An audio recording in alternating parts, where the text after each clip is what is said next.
Hey guys, I'm Phoenix here and welcome to Revoco. Though it actually isn't Revoco, it's more like a vlog. So this video, I'm going to go through the mouse sensitivity stuff, and then I'm going to go through this sort of how this YouTube channel is going to be changing a little bit. Well, it's not really changing, it's just going to have a little bit more content. So, first off, mouse sensitivity. Now, this was an issue with Frozen Skies, and it was an issue with CPM, and it was an issue for Revoco, and it's been an issue for pretty much every game that I've messed around with. Mouse sensitivity is really high by default in Unity, and there's no way of changing it. But now there is. I've coded in this thing, it's called camera sensitivity, and it's just a little script that sits in the background, and you can change your mouse sensitivity.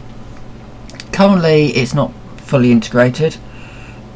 It's sort of this little thing here, this slider. Sorry. And with the slider you can change it up as high as you like or as low as you like. If you stick it down to 0, you don't have mouse. If you pull it up to 100, it's really sensitive, and if you put it down to something like 7, any number below 15 I would probably, because 15 is what it is by default in Unity, so that's 7. There is possibly an issue with this video. I will just say this now. This sort of mouse panning may be stuttery. It's not stuttery here, but it's some weird issue with Cam Studio that it doesn't like me moving my mouse around.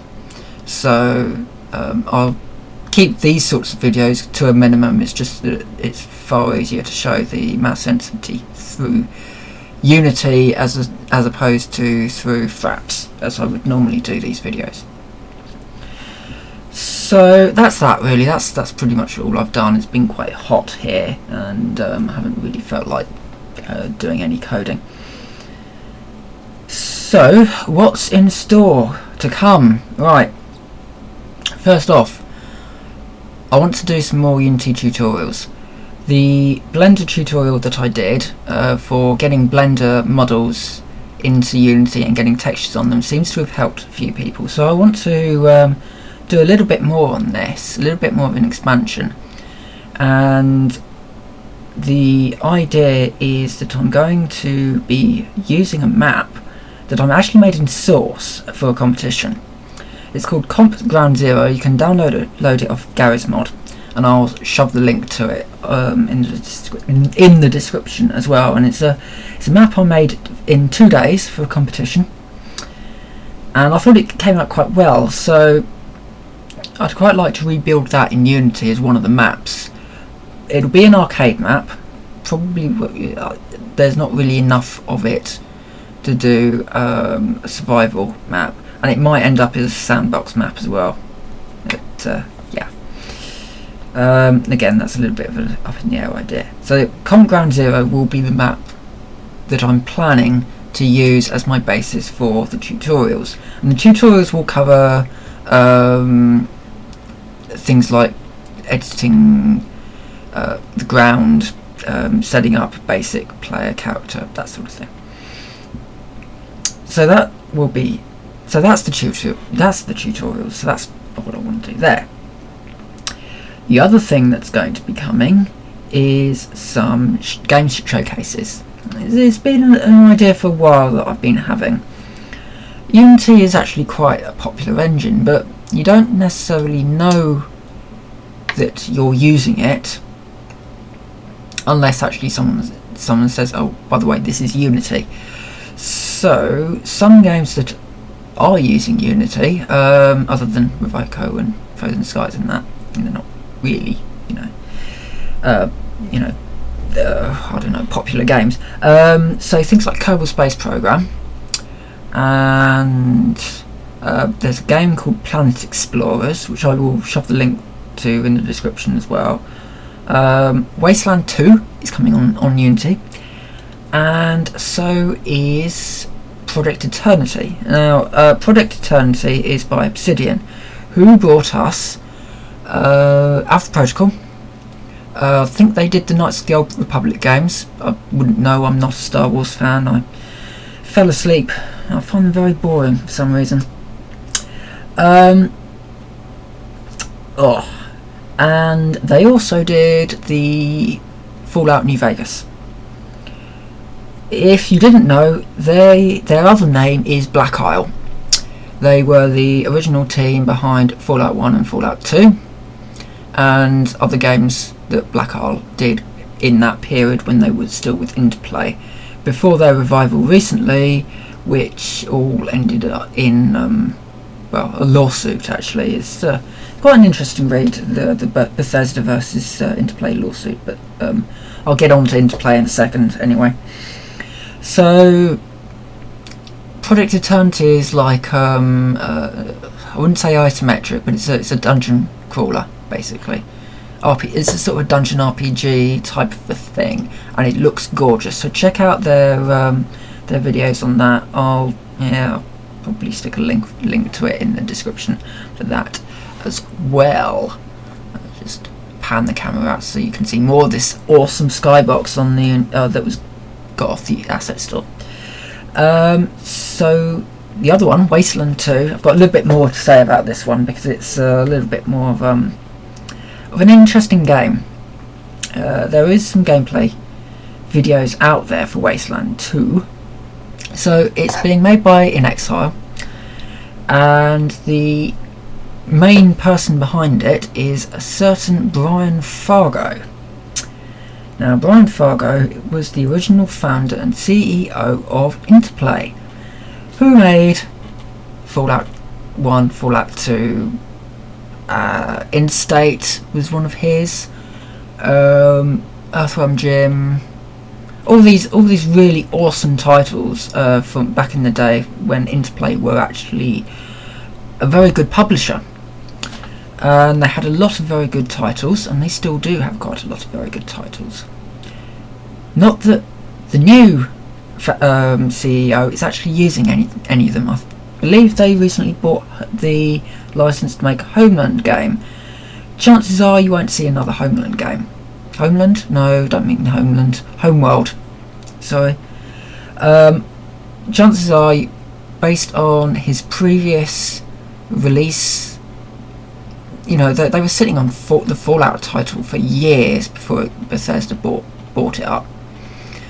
And people were desperate they wanted a Fallout 3, and they just sat on the license until Bethesda bought them up.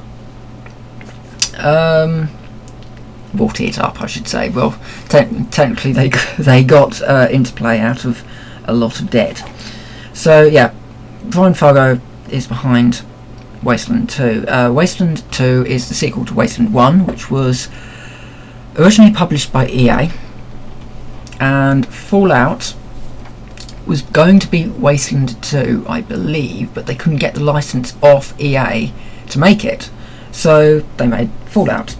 There's a whole story about Fallout, which is well worth reading off the vault.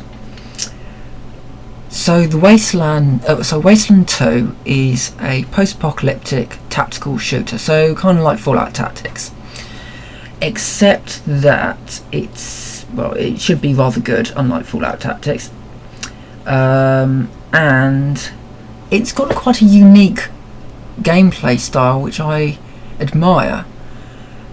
There seems to be this trend in games now where there's one way to do everything. There's one way to proceed through a level. You see it in Call of Duty. It's a perfect example. It's not necessarily a terrible game, it's just a very good mindless shooter where you are pretty much on rails for the entire thing. You can't really make any decisions about how you go into a room, for example. There's no option of, do you go through the door, do you breach the wall, do you climb in through a window. It's just press E to breach wall, press E to open door. or if you're playing on a gamepad, it will probably be A. You know, press A to have fun. And that's a real issue with games now. They're very, very linear, not just in storyline but also in gameplay. And Wasteland 2 doesn't seem to have that linearity. It bases itself on trends of the old days, whereby if you have a door, you can either walk up to it and open it, and if it's locked, you might look for another way in, or you could lockpick the door, or you could tell your strongest member to smash the door in, or you could shoot the door, or you could blow it up with a stick of dynamite, or you could fire an RPG at it. And it's that sort of gameplay that I really, really like, because you're not prevented from accessing an area because you don't have the right key. This was an issue that we saw with the Fallout game, the new Fallout games. I would say more Fallout 3 than New Vegas per se. I say this because New Vegas had a lot more complexity in the missions that you were given. It was a lot less linear, and it was less black and white. New Vegas was much more grey. Fallout 3, however, was very black and white. There was that case where you go to Megaton, and you can either walk away and leave these guys with a live nuclear bomb sitting in the middle of their town. You could blow it up, or you could defuse it. And the problem was that no matter what you did, unless you just walked away, you always got a reward for it. And in New Vegas, you were forced to do things that you didn't necessarily like, you didn't necessarily want to do. Doing bad things for good reasons and doing good things for bad reasons. Mr. House, it's a bit of a spoiler, but Mr. House goes to tell you to blow up the Brotherhood of Steel, and you can either go ahead and do it, or you can not go ahead and do it. And if you don't do it, Mr. House isn't going to be particularly pleased with you. But there are other ways of finish. There's about 5 different factions you can finish the game under, and there's a lot more complexity in how people like you. I suppose we always knew that method of gameplay was coming from Obsidian, simply because Alpha Protocol, although it had its issues, it was ultimately quite a good game, in that there was a lot of things that would open up to you through speech. So a few more spoilers. There were about 3 different ways to deal with the terrorist in the first mission. You could shoot him, you could arrest him, or you could let him go. And each of those would bring on more branches down the road. Whereas in something like COD, if you're told to go and kill a terrorist, that's what you do. There's no negotiating with him. There's no letting him go, but telling him to pay you lots of money for the privilege of letting him go. But I've digressed a little bit. That's Wasteland, and it is on the Unity engine, and so I would quite like to showcase it when it is released, so you guys, my loyal fans, can see exactly what it is the Unity is actually capable of. So at some point this week I will do a Kerbal Space Program video. I think that's kind of important to start off with, because it is a pretty big game using the Unity engine. So that's my vlog. Thanks for watching, and I will see you next time.